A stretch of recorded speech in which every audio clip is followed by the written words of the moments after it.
कक्षा 11 इतिहास के प्रिय विद्यार्थीगण, आपकी पुस्तक के चौथे अध्याय इस्लाम का उदय और विस्तार के कुछ अगले बिंदु लेकर मैं फिर इस वर्चुअल कक्षा में आपके समक्ष उपस्थित हूँ। बच्चों, इस्लाम का उदय और विस्तार, इसके अंतर्गत कई महत्वपूर्ण पहलुओं को आप लोग पिछले कई लेक्चरों में समझ चुके हैं। आज हम इसके एक महत्वपूर्ण पहलू अर्थव्यवस्था की बात करेंगे। इसकी शुरुआत मैंने पिछले अध्याय में ही कर दी थी, जब आपको मैं इस्लाम और ईसाईयत के बीच के धर्म युद्ध की के संदर्भ में आपको जब पिछला लेक्चर मैंने दिया था, उस दौरान अर्थव्यवस्था के अंतर्गत हम लोग कृषि की बात कर चुके हैं। तो आज अर्थव्यवस्था के दो महत्वपूर्ण बिंदुओं शहरीकरण और व्यापार तथा वाणिज्य के संदर्भ में हम लोग इस लेक्चर में चर्चा करेंगे। तो आइए सबसे पहले हम शहरीकरण की बात करते हैं।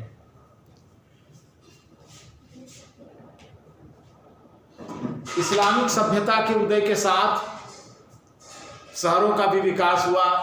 कई महत्वपूर्ण शहर इस सभ्यता के अंतर्गत फले फूले। जैसे जैसे शहरों का विकास हुआ, उनकी संख्या में वृद्धि हुई। उसी क्रम में इस्लामी सभ्यता भी विकास के एक नए आयाम की तरफ बढ़ने लगी। इस समय विशेष रूप से फौजी शहर बसाए जाते थे। फौजी शहर क्या होते थे? आप अच्छी तरह जानते हैं कि अरब सैनिकों का एक बहुत बड़ा समूह होता था, और ये जो अरब सैनिक थे वो उस काल में जो स्थानीय प्रशासन होता था उसकी रीढ़ समझे जाते थे। इन अरब सैनिकों के समूह को जुंड कहा जाता था अरबी भाषा में, और इन तमाम अरबी सैनिकों को बसाने के लिए पूरे शहर बनाए जाते थे। इन सैनिकों को बसाने के लिए जो शहर बसाए जाते थे उन्हें ही हम फौजी शहर कहते हैं। इराक का कूफा और बसरा, जबकि मिस्र का फुस्तात और काहिरा, ये चार महत्वपूर्ण शहर फौजी शहर के रूप में ही जाने जाते थे। इन्हें मिस्र कहा जाता था। मिस्र इजिप्ट का अरबी नाम होता है। इन शहरों के साथ साथ कुछ और भी शहरों को फलने फूलने का मौका मिला, जो प्राचीन शहर थे, जैसे दमिश्क, इस्फहान और समरकंद। ये शहर भी इन नए शहरों के साथ साथ एक नए रूप में सामने आए। इन्हें एक नया जीवन प्राप्त हुआ। खाद्यान्न और शहरी विनिर्माताओं के लिए कपास और चीनी के उत्पादन में विशेष रूप से वृद्धि की गई, जिससे इस जो शहरों का नाम मैंने लिया है, इन शहरों के आकार और इनकी जनसंख्या में बढ़ोतरी हुई, जिसके परिणाम स्वरूप जो यहाँ के शहर थे वो एक दूसरे से जुड़ते चले गए, और इन शहरों के आपस में जुड़ने से एक शहरों का विशाल जाल सा बन गया था।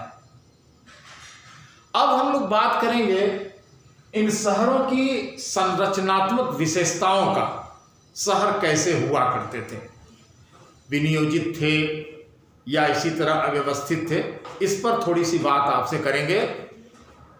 तो बच्चों, शहर जो इस काल में अरबी सभ्यता में बसाए गए, वो कुछ घेरों में होते थे और व्यवस्थित ढंग से होते थे। मैं आपको बताऊं, प्रत्येक शहर जो उसका सेंटर, जो उसका केंद्र होता था, वहां दो प्रकार के भवन समूह हुआ करते थे, और ये दोनों भवन समूह सामाजिक और आर्थिक गतिविधियों को मुख्य रूप से संचालित करने वाले केंद्र के रूप में कार्य करते थे। प्रथम भवन की अगर बात करें तो एक बहुत बड़ी मस्जिद के रूप में होता था, जिसे मस्जिद अल जामी कहा जाता था। मस्जिद अल जामी केंद्र में व्यवस्थित या निर्मित वह मस्जिद होती थी जो काफी विशाल होती थी, बड़े गुंबद वाली, जिसको शहर के बहुत दूर से देखा जा सकता था, और वहां सामूहिक रूप से एक साथ कई तमाम लोग नमाज पढ़ा करते थे। इसके साथ साथ एक दूसरा भवन समूह भी केंद्र में होता था, जो था वहां की केंद्रीय मंडी यानी बाजार, जिसे अरबी भाषा में सुक कहा जाता था। सुक।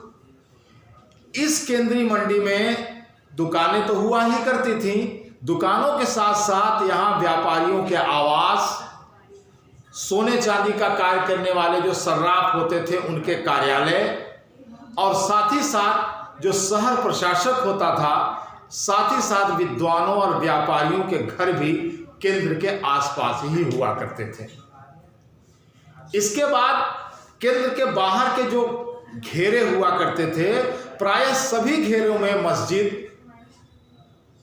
गिरजाघर और सिनेगोग। सिनेगोग का मतलब होता है यहूदियों का धर्म स्थल, जैसे मस्जिद मुसलमानों का, चर्च या गिरजाघर ईसाइयों का, उसी तरह सिनेगोग हुआ करते थे, यहूदी प्रार्थना घर होते थे। यानी ये तीनों प्रकार के जो समुदाय थे, इन सभी के लिए इनके धर्मस्थल प्रायः सभी घेरे में बने हुए होते थे। इसके साथ साथ छोटी मंडियां भी होती थी, सार्वजनिक स्नान घर जिसको हमाम कहा जाता था, ये होते थे, और हर घेरे में प्रायः एक सभा स्थल भी होता था जहां मीटिंग वगैरह हुआ करती थी। केंद्र के बाहरी घेरे में, जो बाहरी घेरा हुआ करता था, वहां प्रायः आम नागरिकों के घर होते थे और साथ ही साथ सैनिकों के रहने का भी आवास हुआ करता था। और सबसे जो बाहरी क्षेत्र था, वहां शहरी गरीबों के मकान हुआ करते थे, साथ ही साथ देहात से लाई गई जो हरी सब्जियां और फल थे उनके बाजार हुआ करते थे, और कुछ ऐसे अस्वच्छ या गंदे व्यवसाय थे, जैसे मांस मछली की दुकानें, चमड़ा साफ करने और चमड़ा रंगने और चमड़ा उतारने का जो कार्य हुआ करता था, वो सब इस बाहरी जो घेरा था उसके बाहर वाले क्षेत्र में होता था। और अंत में एक प्राचीर या दीवार हुआ करती थी, जो शहर को चारों ओर से घेरे रहती थी और शहर को सुरक्षित रखती थी। इन शहर क्षेत्र के बाहर की जो दीवारें थी, उनके बाहर कब्रिस्तान हुआ करते थे और सराय होती थी। सराय जानते हैं, एक प्रकार के धर्मशाला या होटल, जहां शहर के दरवाजे जब बंद हो जाते थे तो लोग आकर के इन सरायों में टिकते थे, अपनी रात गुजारा करते थे। सभी शहरों का नक्शा प्रायः अलग अलग होता था। इस प्रकार हम देखते हैं कि एक नियोजित और व्यवस्थित शहरी संरचना का रूप हमको इस अरेबी सभ्यता में शहरों के शहरीकरण में दिखाई पड़ता है। ठीक है, तो इस प्रकार शहरीकरण हो गया। अब हम बात करेंगे व्यापार और वाणिज्य की। बच्चों, अरब एवं मुस्लिम व्यापारियों ने कई शताब्दियों तक व्यापक वाणिज्य तंत्र के विकास में अपना महत्वपूर्ण भूमिका अदा की थी, महत्वपूर्ण योगदान दिया था, और भूगोल ने मुस्लिम साम्राज्य की काफी सहायता की थी। हिंद महासागर और भूमध्य सागर के व्यापारिक क्षेत्रों के मध्य ये पूरा व्यावसायिक साम्राज्य या व्यापारिक वाणिज्यिक साम्राज्य फैला हुआ था। 5 शताब्दियों तक अरब और ईरानी व्यापारियों का चीन, भारत और यूरोप के मध्य समुद्री व्यापार का वर्चस्व रहा। ये बड़ी बात है। इस्लाम धर्म लोगों को व्यापार करने, धन कमाने से बिल्कुल नहीं रोकता, लेकिन इस्लाम धर्म में एक चीज की रोक है, और वो है ब्याज कमाना या ब्याज लेना देना, इस पर रोक है। लेकिन तत्कालीन अरबी वाणिज्यिक जो क्षेत्र था, उसमें व्यापारी कुछ चतुराईपूर्ण ढंग से ब्याज भी प्राप्त कर लिया करते थे। ये प्रायः 2 तरीके से होता था। एक तो आपस में ये बातचीत हो जाती थी लेने और देने वाले में, चांदी के सिक्के जैसे लोन या ब्याज कर्ज के रूप में दिए जाते थे, और जब वापस किया जाता था तो सोने के रूप में लिया जाता था। इस तरह से वो कमाता था, और उस एक तरीके से वो किसी दंड से भी बचा रहता था। साथ ही साथ जो हुंडी या साखपत्र होते थे व्यापारिक क्षेत्र में, उस पर कमीशन खोरी भी ढके छुपे तौर पर हुआ करती थी। ठीक है, अब इस व्यापार और वाणिज्य के क्रम में हम लोग व्यापारिक जो गतिविधियां जिन रूट से संचालित की जाती थी, यानी व्यापार के जो प्रमुख रास्ते थे, उनकी बात करेंगे। तो मैं आपको बता दूं, यहां व्यापार मुख्य रूप से दो रास्तों से होता था, लाल सागर और फारस की खाड़ी। मसालों, कपड़ों, चीनी मिट्टी के बर्तन और बारूद जैसे अधिक मूल्यवान वस्तुओं का भारत और चीन से लाल सागर के बंदरगाहों अदन एवं एधाब तक, फारस की खाड़ी के बंदरगाह सिराफ और बसरा तक पानी के जहाजों से लाया जाता था। यहाँ से ये ऊंटों के माध्यम से, ऊंटों के काफिलों द्वारा स्थल मार्ग जैसे बगदाद, दमिश्क और एलेप्पो के जो भंडार घर होते थे, जहाँ पे ये सुरक्षित सामान रखे जाते थे, वहां तक इनको खपत के लिए आगे ले जाया जाता था। मैंने आपको हज यात्रा के बारे में बताया था और मैंने बताया था कि मक्का शहर जहाँ पे काबा मौजूद है, जहाँ हज करने के लिए हर साल मुस्लिम जाते हैं, इसका महत्व आज की तरह तब भी था। और काबा एक ऐसी जगह था जो मुख्य व्यापारिक रूट पर था, इसलिए व्यापार में हज यात्रा का भी बेहद महत्व था। यदि हज यात्रा का समय हिंद महासागर में वो मवासिम यानी मानसून, आपने सुना होगा, ये पानी के जो जहाज होते हैं तो वो मौसम और हवाओं के सहारे चलते हैं। तो अगर हज यात्रा का समय ऐसा होता था जब मानसून के साथ हवाएं उस तरफ चलती थी, तो मक्का के रास्ते से जाने वाले काफिले बहुत बड़े हो जाते थे, क्योंकि जहाज अतिरिक्त मेहनत के बिना आसानी से उस रास्ते पर समुद्रों के माध्यम से व्यापारिक गतिविधियों के लिए उपयुक्त माने जाते थे।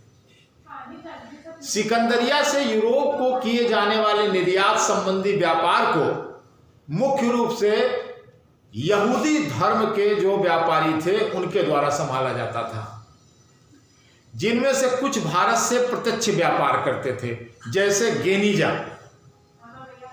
लेकिन चौथी शताब्दी से व्यापार एवं शक्ति के केंद्र के रूप में काहिरा का विकास हुआ। इटली के व्यापारिक शहरों से जब पूर्वी माल की बढ़ती हुई मांग के कारण लाल सागर के मार्ग ने अधिक महत्व प्राप्त कर लिया। मैंने लाल सागर के नाम पहले ही लिया था कि लाल सागर और फारस की खाड़ी, ये दो मुख्य मार्ग थे अरबी सभ्यता में व्यापार के। मध्यकाल में एशिया में मुख्यतः पूर्वी सभ्यता के 4 उत्पाद, सिल्क, पोर्सेलिन, चंदन की लकड़ी और काली मिर्च का व्यापार होता था। ईरानी व्यापारी मध्य एशियाई और चीनी वस्तुएं, जिसमें कागज भी शामिल था, लाने के लिए बगदाद से बुखारा और समरकंद, जिसे हम तुरान भी कहते हैं, यहां से होते हुए रेशम मार्ग यानी सिल्क रूट के द्वारा चीन पहुंचते थे। तो तुरान भी व्यापारिक तंत्र के रूप में एक महत्वपूर्ण कड़ी था।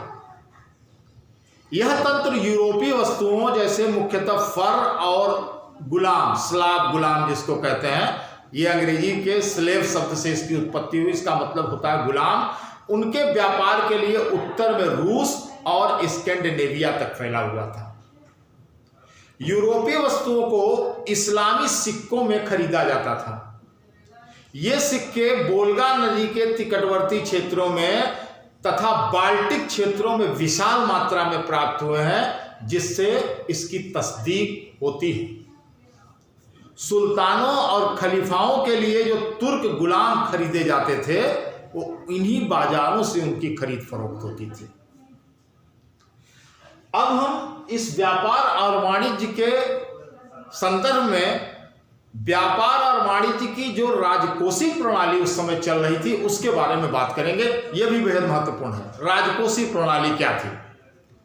राजकोषीय प्रणाली ने राज्य की आय और उसके व्यय के विकास में बाजार के लेन देन के परिणाम स्वरूप इस्लामी देशों में धन के महत्व को बहुत बढ़ा दिया। इस समय सोने, चांदी और तांबे के सिक्के व्यापक रूप से प्रचलन में थे। वस्तुओं पर सेवाओं के भुगतान के लिए प्रायः सिक्के सर्राफों द्वारा सीलबंद करके दिए गए थैलों में भेजे जाते थे। यानी सर्राफों की भूमिका इन सिक्कों के विनिर्माण और लेन देन में महत्वपूर्ण भूमिका निभाते थे। चांदी मुख्य रूप से मध्य एशिया के जरफसन घाटी से आती थी और सोना अफ्रीका के सूडान से आता था।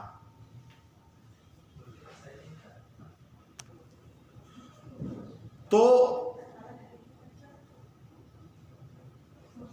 वाणिज्य और व्यापार की जो राजकोषीय प्रणाली थी, इसमें उधार का जो कारोबार था वो मुद्राओं के साथ जुड़ने पर इस क्षेत्र में व्यापक गतिशीलता आ गई। अब हम व्यापार वाणिज्य के मध्यकालीन आर्थिक जीवन में मुस्लिम जगत के योगदान को इसी से परखेंगे। अब तक जो बातें हमने व्यापार और वाणिज्य के क्षेत्र में की, उससे यह साफ पता चलता है कि मध्यकालीन आर्थिक जीवन में मुस्लिम जगत का बेहद महत्वपूर्ण स्थान था, उनका महत्वपूर्ण योगदान। इन्होंने यह योगदान भुगतान और व्यापार व्यवस्था के उत्तम तरीकों का विकास करके प्रदान किया है। वो क्या थे? व्यापारी और साहूकार वर्ग धन को एक स्थान से दूसरे स्थान या एक व्यक्ति से दूसरे व्यक्ति तक पहुंचाने के लिए दो महत्वपूर्ण तरीके अपनाते थे, जो आधुनिक समय में अपनाए जाते हैं। आज तो फंड ट्रांसफर, पैसा एक स्थान से दूसरे स्थान पर एक के खाते से दूसरे के खाते में भेजना बेहद आसान है। यह कार्य बैंकिंग प्रणाली के साथ साथ हमारे हाथ में स्थित जो मोबाइल है उसके माध्यम से भी हो जाता है। लेकिन तत्काल परिस्थितियों में जब हम इस तरह की तकनीकों से बेहद दूर थे, उस समय भी मुस्लिम जगत में दो महत्वपूर्ण जो तरीके धन को एक स्थान से दूसरे स्थान पर, एक साहूकार से दूसरे व्यापारी को एक व्यक्ति से दूसरे व्यक्ति तक पहुंचाने के लिए प्रयोग किए गए, वो थे साख पत्र और हुंडियां। आपने बैंक ड्राफ्ट का नाम सुना ही है, चेक का नाम सुना ही है। तो एक प्रकार से ये चेक या आधुनिक चेक या बैंक ड्राफ्ट की तरह ये साख पत्र और हुंडियां काम करती थी। साख पत्रों को अरबी भाषा में शक कहा जाता था और हुंडियों को सुफतजा कहा जाता था। इनका प्रयोग ये लोग करके धन को एक स्थान से दूसरे स्थान पर आसानी से पहुंचाते थे। इन प्रणालियों के विकास से लोगों को नगद मुद्रा को साथ में रखने और ले जाने की आवश्यकता नहीं रह गई। इससे क्या हुआ? उनकी जो व्यापारिक यात्राएं थी, जो खतरे से भरी होती थी, लूट जाने का भय हुआ करता था, वो समाप्त हो गया। तो ये महत्वपूर्ण बात है। साथ ही साथ खलीफा भी वेतन अदा करने, साथ ही साथ कवियों और राज्य का गुणगान गाने वाले लोगों को इनाम देने के लिए भी शक का ही प्रयोग करते थे, यानी साख पत्रों का प्रयोग करते थे।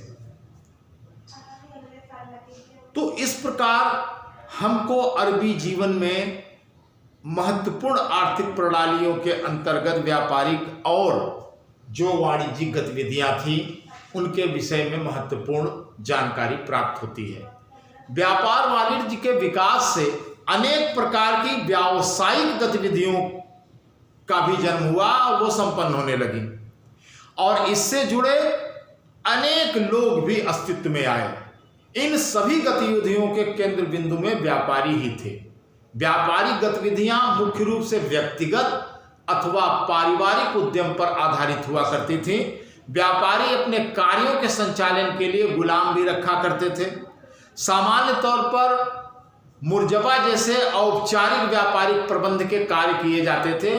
मुर्जबा एक प्रकार की व्यापारिक एक तौर तरीका था जिससे औपचारिक व्यापारिक प्रबंध का कार्य संपन्न किया जाता था। इस कार्य में जो निष्क्रिय साझेदार होते थे वे अपनी पूंजी कारोबार के कार्यों को देश विदेश जाने वाले सक्रिय सौदागरों को सौंप देते थे। समझ रहे हैं? जैसे पूंजीपति वर्ग जो था वो कुछ नहीं करता था, सिर्फ अपनी पूंजी लगा देता था। जैसे आज लोग शेयर लगाते हैं कंपनियों में, उसी तरह वो पूंजी लगा देता था और समय समय पर विभिन्न देशों में जब व्यापार का विस्तार होता था तो अपनी साझेदारी के हिसाब से लगी हुई पूंजी का लाभांश वो प्राप्त किया करते थे। इस प्रकार एक नए तौर तरीकों को व्यापारिक क्षेत्र में प्रोत्साहन प्राप्त हुआ। ये लाभ हानि को किए गए निर्णयों के अनुसार वो बांट लिया जाता था। तो इस प्रकार हम देखते हैं कि इस्लामिक समाज में हमको कृषि, शहरीकरण और व्यापार तथा वाणिज्य में महत्वपूर्ण तत्व देखने को मिलते हैं। अभी हम इस पाठ को पूर्णता तक नहीं पहुंचे हैं, कई महत्वपूर्ण बिंदु अभी बाकी हैं, लेकिन आज का लेक्चर हम यहीं समाप्त करते हैं। अगले लेक्चर में हम आगे के बिंदुओं को समाहित करेंगे। धन्यवाद।